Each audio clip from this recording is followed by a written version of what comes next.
الله أكبر الله أكبر الله أكبر الله أكبر الله أكبر الله أكبر الله أكبر الله أكبر الله أكبر الله أكبر الله أكبر الله أكبر الله أكبر الله أكبر الله. صلى الحي القيوم على محمد إمام السادات وسلم عد الحصباء وقطر الماء مع الآلاء وأزياد وعد النعماء وأنعم. أعوذ بالله من الشيطان الرجيم. بسم الله الرحمن الرحيم.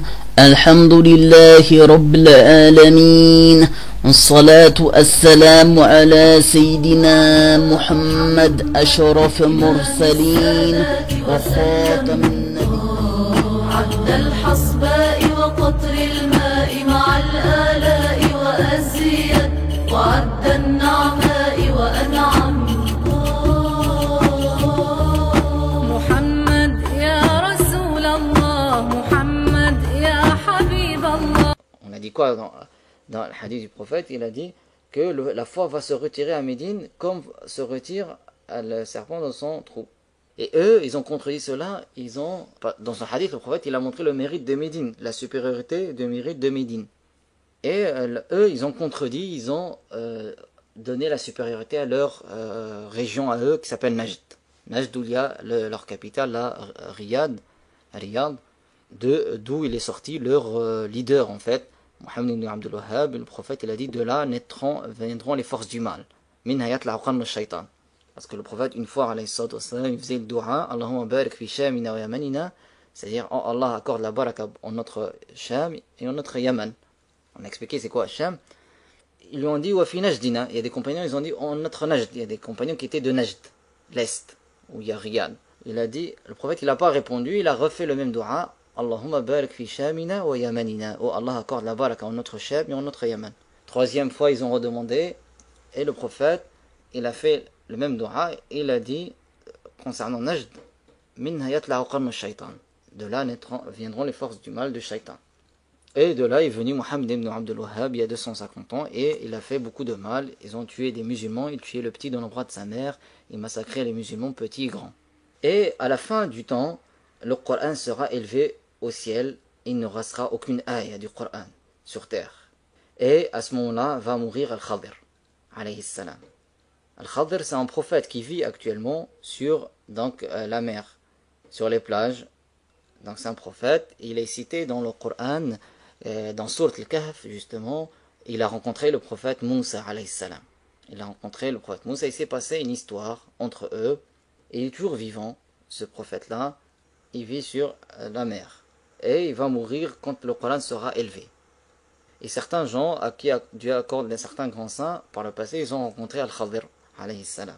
Donc après la devenue des 10 grands signes de la fin du monde, il y aura l'heure du jugement qui se lèvera sur les mécréants. Parce qu'en fait, 100 ans avant la fin du monde, il y aura un vent qui va venir en dessous de l'aisselle de chaque musulman. Il va mourir tous les musulmans. Tous les musulmans vont mourir et il n'y aura que les mécréants et l'heure du jugement se lèvera sur eux. Donc Israfil, alayhi salam, l'ange Israfil, donc les anges, c'est des esclaves honorés de Dieu qu'il faut respecter, tous sont musulmans, ils ne sont ni mâles ni femelles. Ils peuvent prendre l'apparence d'homme sans l'appareil génital mâle. Donc il y a les grands anges, comme Jibril, le plus grand des anges, mais comme on a dit, les prophètes sont meilleurs que les anges. Et parmi les grands anges aussi, il y a Israfil qui va souffler dans le corps, et ils vont être terrifiés de ce son terrifiant. Et leurs cœurs vont se déchirer, ils vont mourir. Donc suite à l'intensité de ce son-là. De même, les djinns mécréants vont mourir aussi. Donc il n'y aura aucun djinn ni humain sans qu'ils soient morts. Quant à ceux qui sont morts avant cela, ils vont s'évanouir. Sauf les martyrs de guerre, martyrs de combat, ils ne vont pas s'évanouir à ce moment-là. Et qu'on rappelle martyr celui qui combattait donc par recherche de l'agrément d'Allah Ta'ala. C'est pas celui qui s'est suicidé, c'est pas celui qui tue les musulmans. Donc combattre les mécréants par recherche de l'agrément d'Allah, il est mort.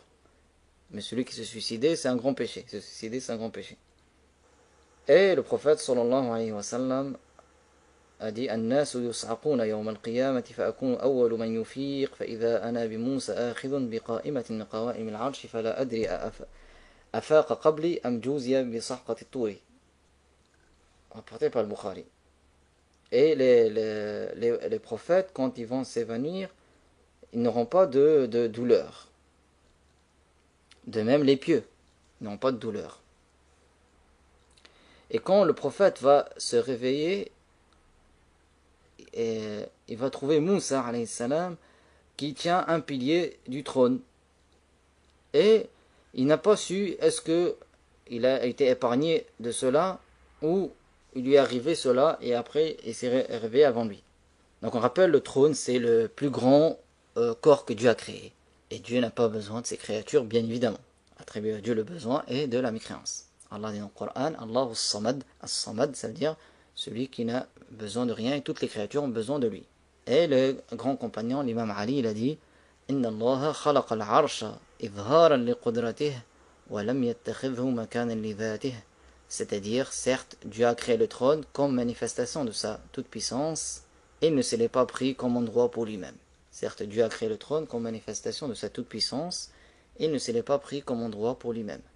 Donc, après la mort des humains, vont mourir les anges, et le dernier qui va mourir, c'est l'ange de la mort. Donc, le dernier qui va mourir, c'est l'ange de la mort. Donc, l'ange de la mort, c'est Azraïl, alayhi salam, c'est lui qui prend l'âme des gens au moment de la mort. Certains savants ont dit, ils seront exceptés les anges chargés du paradis, et ceux chargés de l'enfer, et les anges qui portent le trône, et les femmes du paradis, et les serviteurs du paradis. Donc il y a en fait les anges les plus gigantesques, ceux qui portent le trône. Il y en a 4. Au jour dernier, ils seront 8 pour montrer l'importance de ce jour-là, l'imminence de ce jour-là. Mais bien sûr, Dieu n'a pas besoin du trône, n'a besoin d'aucune de ses créatures. Attribuer à Dieu l'établissement, la localisation, la position assise, le contact, ceci, c'est de l'association, c'est de la mécréance. Dieu, rien n'est tel que lui et rien n'a de ressemblance avec lui, quoi que tu puisses imaginer, Dieu, on est différent. Ensuite, après cela, donc 40 ans en fait, après le premier soufflement dans le corps, Allah fait revivre Israfil, et Israfil souffle une deuxième fois dans le corps, et après cela, les gens sortent de leur tombe pour l'exposition des actes. Donc Allah Ta'ala dit وَنُفِخَ فِي الصُّورِ فَصَعِقَ مَنْ فِي السَّمَاوَاتِ وَمَنْ فِي الْأَرْضِ إِلَّا مَنْ شَاءَ اللَّهُ ثُمَّ نُفِخَ فِيهِ أُخْرَى فَإِذَا هُمْ قِيَامٌ يَنْظُرُونَ. Donc après cela, on a dit, donc les gens ils sortent de leur tombe. Ils sortent de leur tombe, chacun un ange devant lui, un ange derrière lui. Donc le premier qui sort de la tombe, c'est le prophète Muhammad sallallahu alayhi wa sallam et les prophètes. Donc après, il y a l'exposition des actes, il y a la balance, le pont, l'enfer, l'intercession. Donc ainsi, celui qui meurt mécréant, c'est l'enfer pour l'éternité. Et celui qui meurt croyant, s'il a fait tous les devoirs, il a évité tous les interdits, il rentre au paradis sans châtiment. Ici, il est mort sur les grands péchés, il y en a à qui Dieu pardonne, mais ils n'auront pas le même degré au paradis que ceux qui étaient pieux, et il y en a qui se font châtier pour un certain temps, après ils sortiront de l'enfer.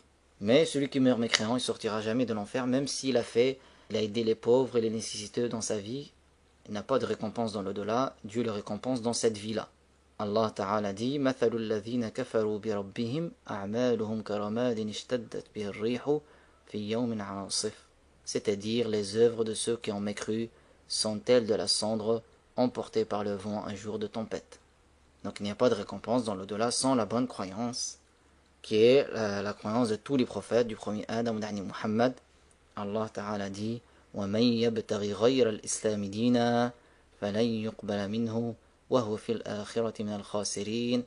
C'est-à-dire, celui qui prend pour religion autre que l'islam, elle ne sera pas acceptée de lui, il sera parmi les perdants le jour dernier.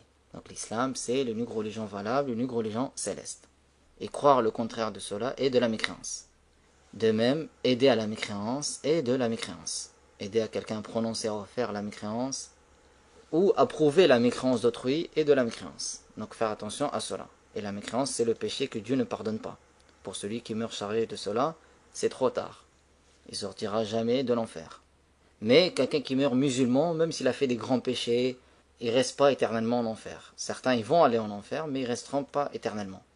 Donc la meilleure des œuvres, comme a dit le prophète sallallahu alayhi wa sallam, il a dit afdalul a'mali imanun billahi wa rasulih, c'est-à-dire la meilleure des œuvres est la croyance en Allah et en son messager, rapporté par Al-Bukhari.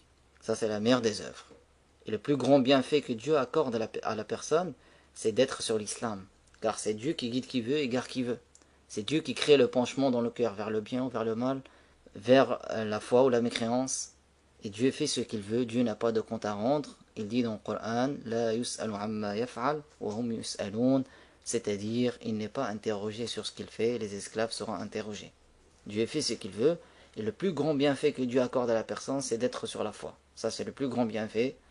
Allah dit dans le Coran, وقالوا الحمد لله الذي هدانا لهذا وما كنا لنهتدي لولا أن هدانا الله. C'est-à-dire que les gens du paradis vont dire la louange à Dieu qui nous a guidés à cela, et nous n'aurions pas été guidés si Dieu ne nous aurait pas guidés. محمد يا رسول الله